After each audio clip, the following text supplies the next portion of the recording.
Hello witches, welcome back. It is so good to see you again. And I just want to say before we get started, if you see me looking exactly the same in the next 3 videos, that's because I am going to film them all right now.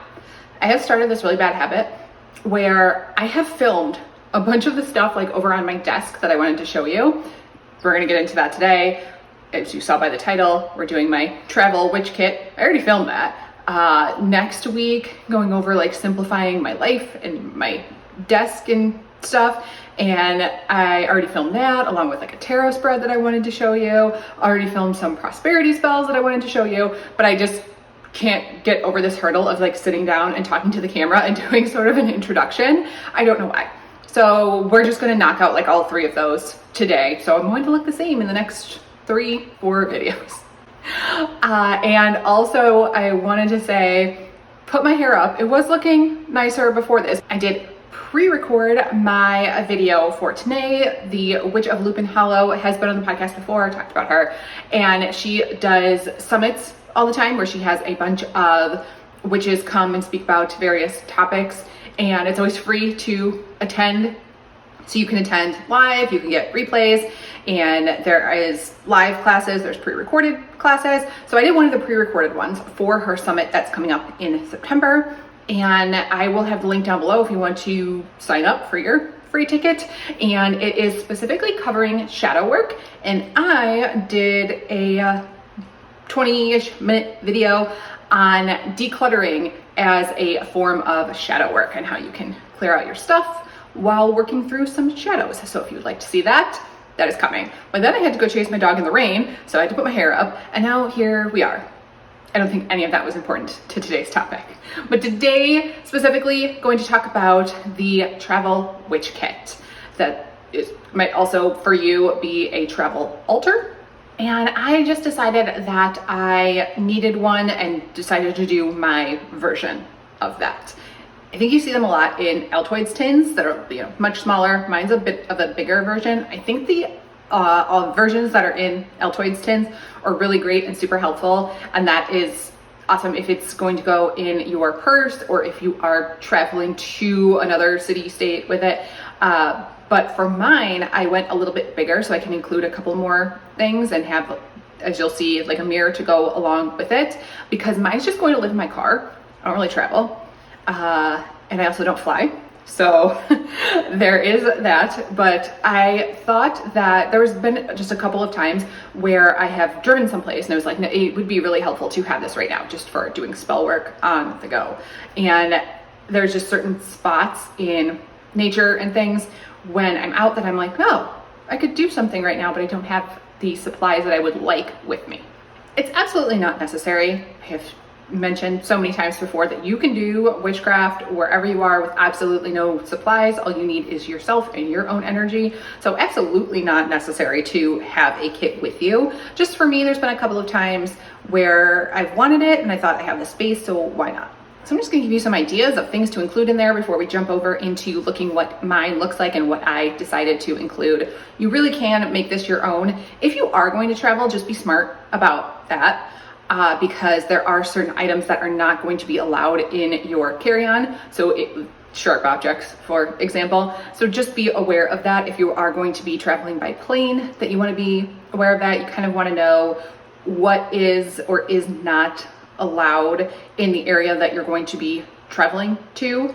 Lots of examples of this, but one that comes to mind because I am in Illinois, that weed and edibles, totally fine here. A lot of states do not allow that. So if you are going to be consuming that as part of like a witchcraft ritual, you need to know whether the location you're traveling to even allows those things. And I also just want to say that you don't need to pre-pack a lot of stuff. If you are, especially if you're traveling around the states, we kind of all have the same stories. So you can pick up something when you get there. So maybe you can't travel with a knife on the plane, but if you really need one, you can pick up something at your destination. Some ideas for you in no particular order, and you will see that I don't have all of these in my kit, so it really is just mix and match. Matches, some way to light candles would be very helpful, and along with that, some form of candle. I like white tea lights, If you have a specific spell or something in mind and you're packing up to go do that, obviously you would know exactly what colors to bring, but white kind of covers everything. And so when I'm just going to keep this in my car and I don't have a particular plan in mind, white is going to be perfect. So that's what I have, matches and white tea light candles. As far as herbs and crystals go, you can obviously pre-plan, get exactly what you need for the spells that you're planning for that day. But if it's just kind of a general kit, then it can be nice to have crystals that are just more general along with herbs. So a clear quartz covers all your bases. And then there's a few herbs as well that will cover all your bases, or you might have ones that you find you use all the time in various workings. So rosemary can cover a whole bunch of things, and that is easy to pack into little bags or maybe little jars. But I also like to pack things like peppermint and lavender because I know that I use those a lot. Small tumbled crystals are especially great for this, and you can get really small specimens when you go to witchy occult stores. They have all kinds of various sizes. So clear quartz will cover that, maybe a black option, maybe amethyst. Those kind of cover a lot of different bases. Along with covering a ton of bases, salt.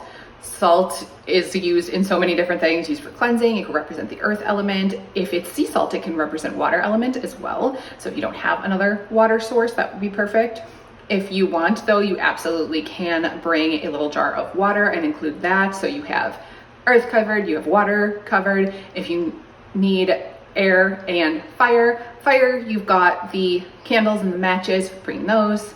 And for the air element, you can find a small feather or a bell. Bells are also associated with the air element. And again, at a lot of like witchcraft stores, you can order online. They even have these as charms at regular craft stores. They have those little bells. I also recommend paper and a writing utensil. Those are just helpful to have on hand in general, but you can write down sigils on them. You can write down intentions. If you're going to burn that piece of paper, carefully, safely, of course. Always great to have those. Also helpful to have a little charm bag. So if your spell is related to collecting items and using some of the things that you brought, but then also finding things in nature to create a little charm bag, just having a bag in there, like a velvet small bag in white or black, covers a lot of options there as well. If you find yourself doing a lot of divination in your practice, a pendulum might be very helpful to include in there, and they are small enough to pack in. And also if you have the space, getting a mini bottle of alcohol, that is a great offering. So if you find yourself at a cemetery, little bottles of alcohol make great offerings. So let's jump over into mine, and you can see some of the things that I included, some of the things that I did not just name, so you can figure out how to make a kit for yourself. And here's a little bit of an overview of some of the things that I'm going to be including in mine as I create this today. Here is the box that I'm going to use. If I were just keeping it in my purse or maybe going on a trip with it someplace, I would probably pick something smaller like the Altoids tin. But since this is going to live in my car, I decided this would be a good size to have. And it does have this mirror inside here that pops out. And if I charge it, it actually does light up as well. So some of the items I'm going to keep in there is the tea light candle. White covers really everything in the similar way that a clear quartz does. So that would be the crystal that I'm going to keep in there. If I have anything in particular that is more specific, I can always do another candle color, bring that with, or pick more crystals to include in here. But as just like a basic kit, it's good to have those two in there because they can cover a whole variety of anything that I would like to do. And I've got the box of matches to go with the candle there. I've got the mini besom here. They will start selling these very soon. If you are interested at like Home Depot, Lowe's, I'm pretty sure I got this one at Home Depot. But they have all of the cinnamon brooms as the fall starts. So whenever they put out their Halloween stuff, I know that we are in July, but they have already started putting out some things, and these will be out soon. They'll be out in August. So, but this is a great just cleansing option in the same way that you would cleanse your home with a larger broom. You can use this to sweep away energy. So I have a small one to keep on my altar and clean off this like altar desk space, and one to store in the kit. another cleansing option, or just good to have as an air element representation, I have this tiny little bell. And speaking of the other elemental correspondences, I have my elemental stones here. I've shown these before that represent all 4 elements, and they get stored in this little pouch right here. But I've also got, you know, fire with the candle, air with the bell. For earth, I've got the crystal here. Salt could also be earth element, and salt can also be water element. So this is just a little bottle of sea salt that I've got here, and I have another empty bottle in case I want to create anything. And these bottles are also great for storing small amounts of herbs. So if there is something in particular that you are going to be doing some sort of working, or if you work with the same herbs over and over again, you can include those in the bottle as well. I don't have anything that I want to include right now, but I might stick something that is very versatile, like rosemary, into this little bottle. And then I always want to have like an extra bottle for whatever I am working on out there. I also have this little mirror. I've got the pentacle here for protection. I have a little good luck charm. I've also got a safety pin, which is great for carving. So carving into that candle, doing any sigils, and I can stick the tip of it into the flame to sanitize it and prick myself if I want to do any blood magic. I very rarely do that because I don't like to prick myself and I don't like blood magic. But it is a very effective form of magic, maybe more on that topic in the future, but a great option to have that as well. And I don't know if I mentioned, but just an extra pouch to collect things in. So that's the kit that is going to be going into my car that will be easy to use when I'm out and feel the need, and also easy to add to as I figure out anything specific to do.